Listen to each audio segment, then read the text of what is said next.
Good afternoon, ladies and gentlemen. Thank you for waiting. We are very pleased to welcome Special Representative for Venezuela, Elliott Abrams, to provide the latest updates on U.S. policy in Venezuela. His bio is in the briefing announcement. I assume you've all seen it.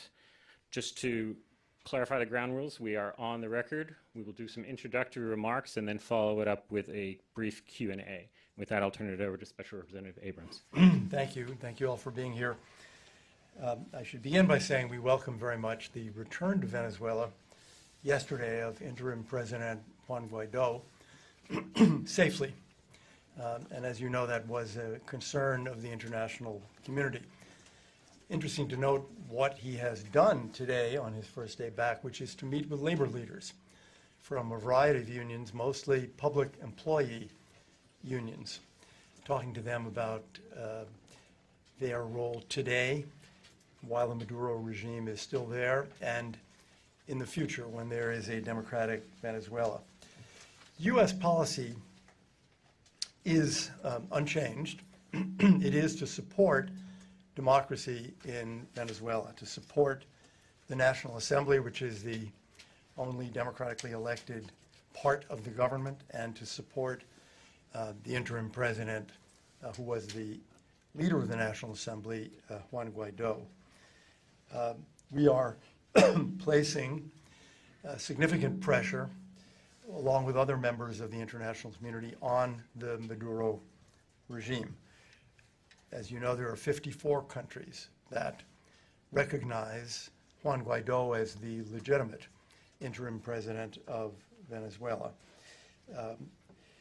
Our pressure is put on in numerous ways. Economic pressure, such as the sanctioning of PDVSA, the oil company. The pressure we've put on members of the regime through sanctions on named individuals. That comes from Treasury, and that will no doubt continue. The revocation of visas. I announced last week the revocation of 59 that is to say, for Venezuelans who have visas for the United States and whose visas have been canceled. There will be more of those, so stay tuned for further announcements of visa cancellations and revocations. We are urging all Venezuelans to support interim President Guaido and the return of Venezuela to democracy. We are particularly supporting his outreach to members of the military and members of the Chavista party. The military will have an important role in the future of Venezuela. We have seen the regime, for example, on the Colombian border on February 23rd, use gangs, armed gangs, colectivos, in place of the military. There will be no stability and rule of law in Venezuela in the future if armed gangs replace the military as an institution. That is something that we are arguing to the Venezuelan military. It's time for them to stand up for the Venezuelan Constitution, for the rule of law, and against these kinds of armed gangs that are being built and promoted and expanded by the Maduro regime. And as to the outreach to Chavistas, our position is that all political parties have a role to play in the future of Venezuela in a democratic election. And the people of Venezuela will decide how much power to allocate to each of those parties. But they all have a role to play. And in saying that, we are merely echoing what the National Assembly and Juan Guaido have said.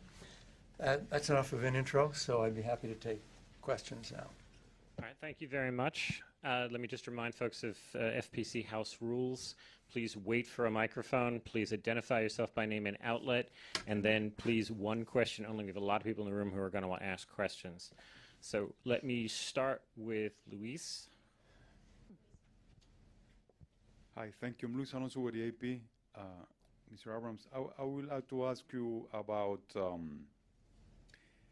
a potential scenario where Maduro runs as a candidate for president in new elections.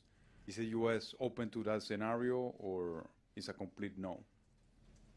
It would be a gift in a way, because according to the most recent polls I've seen, he's at about 10 or 15% support.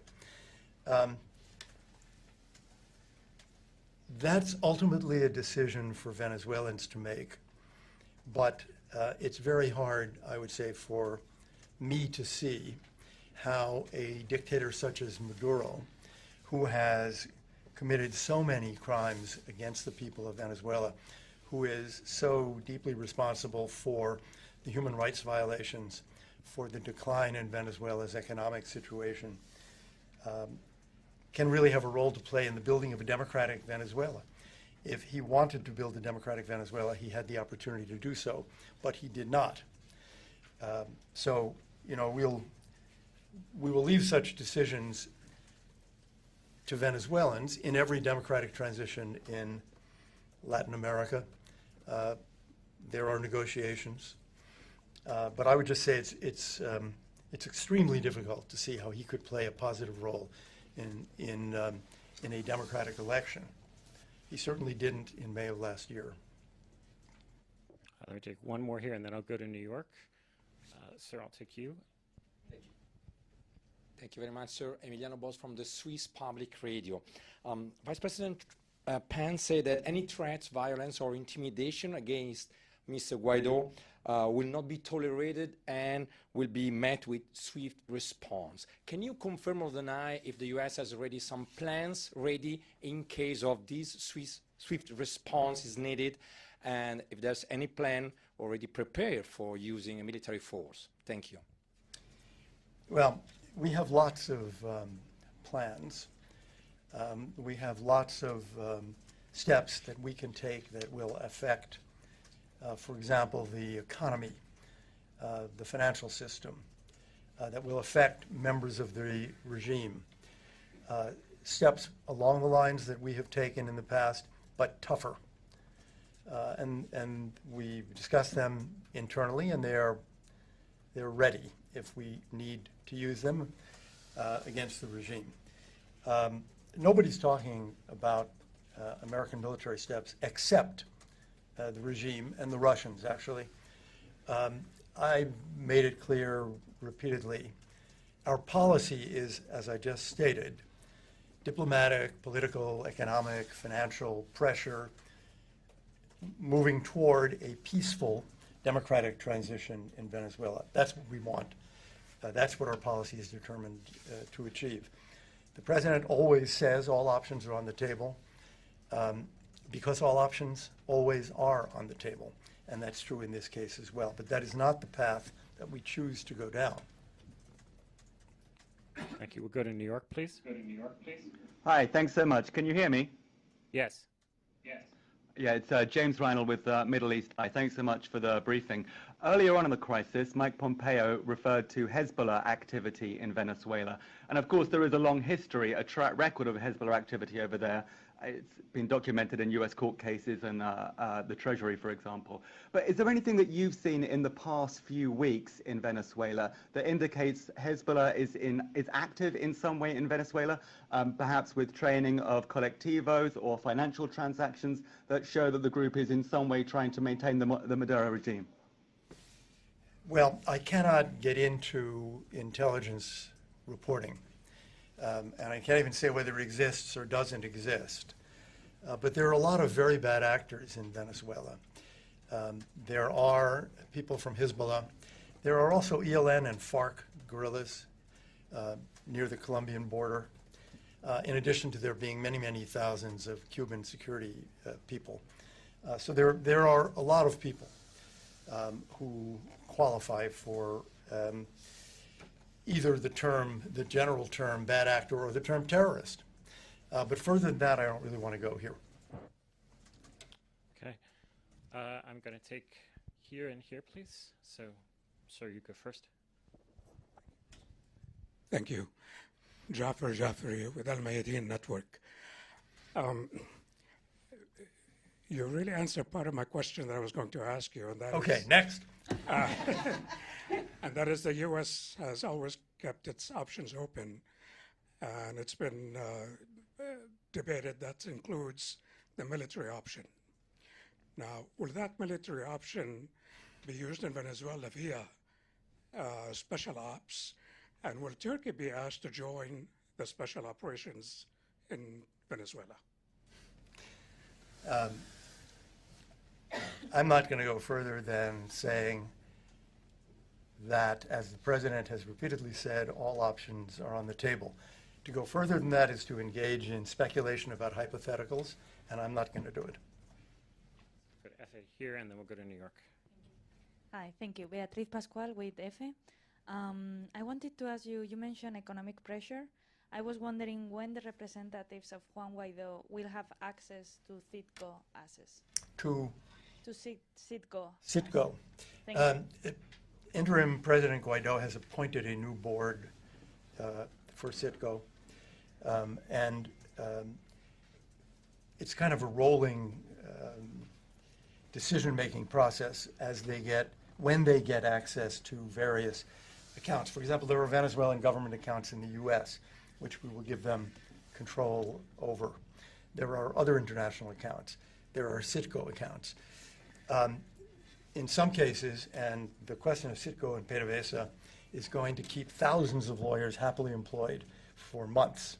So I'm really not able to get into the details of when will they decide, or when will the board decide that this asset is PDVSA, this asset is CITGO, this asset can be given to new control now. It's complicated, but the process is moving forward. Okay, we'll go to New York, and then we'll take a couple back here. Paolo Mastrorilli with the Italian daily newspaper La Stampa. Thank you very much for the briefing. Two questions. The first is about Italy. It's one of the few European countries that have not yet recognized Guaido, even though there is a huge Italian community in Venezuela. What is your message to the Italian government? The second is about the Holy See, which has not recognized Guaido as well. What role can the Vatican play in order to favor a democratic transition in the country? Well, we're disappointed that Italy has not joined, I think it's 24 of the 28 EU countries in recognizing Juan Guaido as the interim president. And we hope that the continuing argument in Italy, the continuing discussions in Italy will lead at some point to what we would view as a better decision, joining so many of Italy's partners in Europe. We think that's the right decision to make. The Vatican is in a slightly different situation. It has different interests in Venezuela. It has a different role, of course, in Venezuela and elsewhere. We have had some contacts with the Vatican, and perhaps over time they will have a larger role to play. We're going to take one right here, and then in the back. Hi, Carolina from NTN24. You have repeatedly said about the sanctions against the people in the government of Maduro, but I was willing to know if you're thinking, the U.S. government, of sanctioning individuals, companies, or other governments that will engage in business with companies dependent on the Maduro's regime or government. Well, we haven't done that yet, secondary sanctions. It's clearly a possibility. It would depend on the conduct of the regime over time. It would depend on the conduct of those entities, many of which I would say are backing away a bit from the Maduro regime. But that's a decision that we have not yet made. It's always a possibility, but we're not there yet. Sir, in the back, you might need to step away from your camera so we don't get feedback off your mic. Thank you. Jorge Agobian from Voice of America. The first question that I have is, there are people who are questioning about the impact that the sanctions have on the people of Venezuela. How are you exploring if these sanctions are impacting on the people? And the other question is, if are you planning to have another way to get the humanitarian aid into the country? You know, I've heard the argument before that the sanctions having a big humanitarian impact. I don't think it makes sense. Look at the condition of this economy in Venezuela. Last year they had 1,000,000% inflation. This is before we did anything, for example, on PDVSA. 1,000,000% inflation. It has been estimated by some people at the IMF that it will be 10,000,000% this year, which is to say the currency is worth nothing.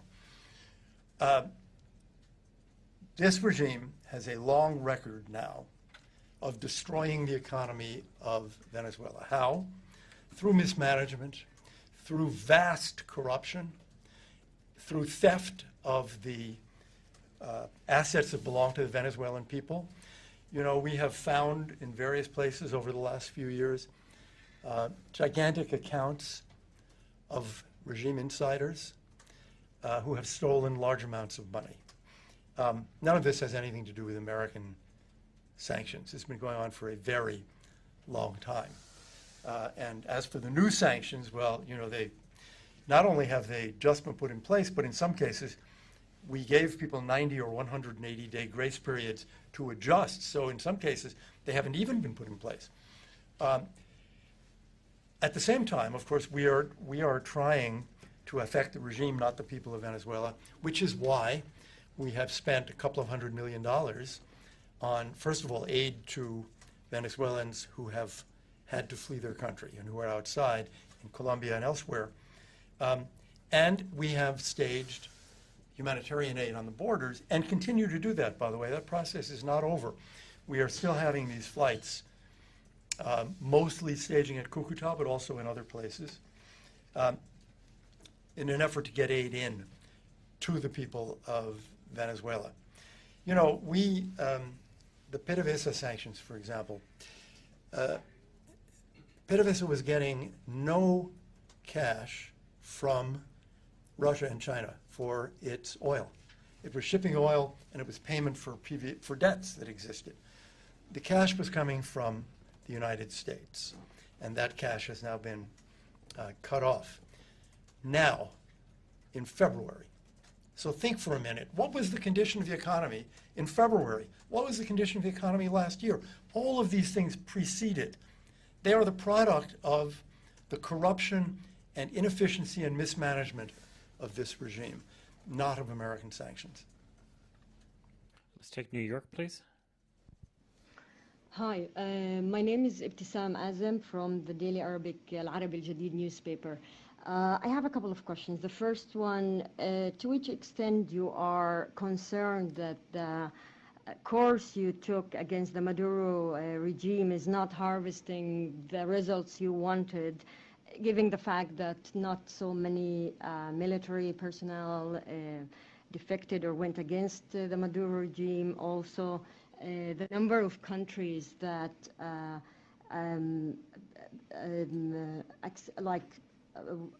accepted, declared their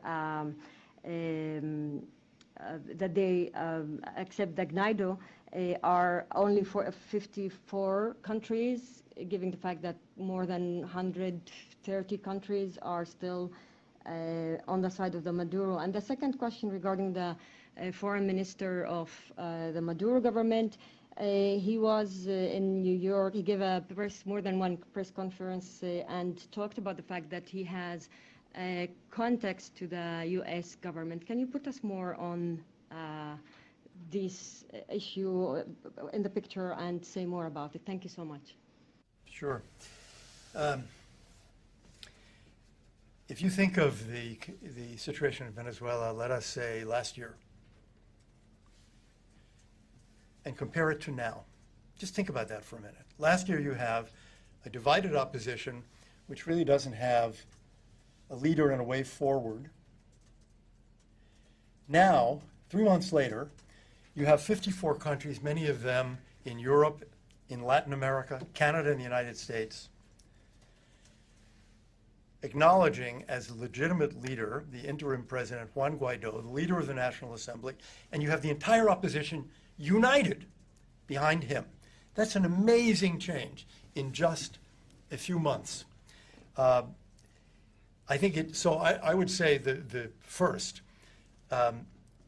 the policy of the Venezuelans to move from being in opposition to having an interim president who is the leader of the National Assembly is a very important change. Their unity is a very important change. The support of so many countries around the world for that movement, for the National Assembly and Guaido, is a very important change. Now, in terms of military defectors, there are hundreds of defectors, except I wouldn't use that word. If you are a military officer and you decide, I am finished with this illegitimate and corrupt regime, I want to support the Constitution and the National Assembly and Guaido, you are not a defector. You are a loyal Venezuelan. You are a patriot.